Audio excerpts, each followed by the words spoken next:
ఎన్టీఆర్ ఒక శక్తి అని ఆయన తమ కుటుంబానికే కాదు ప్రతి ఒక్కరికి ఆరాధ్యుడని నందమూరి బాలకృష్ణ అన్నారు. హైదరాబాద్ లోని ఎన్టీఆర్ ఘాట్ వద్ద నివాళులర్పించారు. ఎన్టీఆర్ ప్రవేశపెట్టిన ఎన్నో పథకాలను ఇప్పుడు అన్ని పార్టీలు అవలంబిస్తున్నాయన్నారు.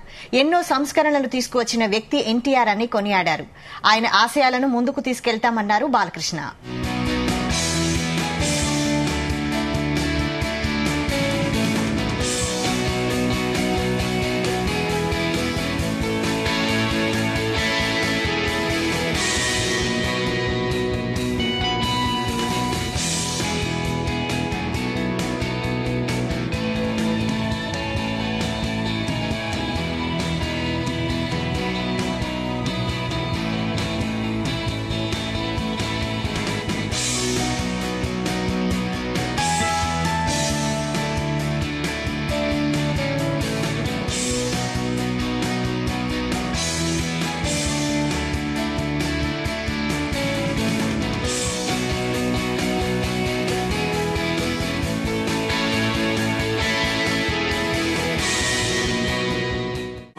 విశ్వఖ్యాత నట సార్వభౌమ నటరత్న పద్మశ్రీ డాక్టర్ నందమూరి తారక రామారావు గారు తెలుగుదేశం పార్టీ వ్యవస్థాపకులు. ఆయన 101వ ఈ జయంతిని పురస్కరించుకుని మరి ఇక్కడ అందరూ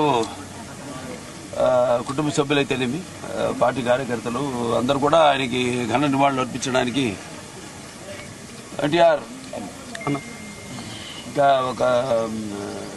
ఒక శక్తి ఆయన ఎన్నో సందర్భాల్లో చెప్పడం జరిగింది. ఎన్టీఆర్ అంటే కేవలం నందమూరి తారక రామారావు మాత్రమే కాదు, ఎన్నట్టు నటనాలయం, ఆయన ఇల్లు ఒక నటనాలయం, అందులో ఆయన ఒక నటరాజు నటసింహుడు.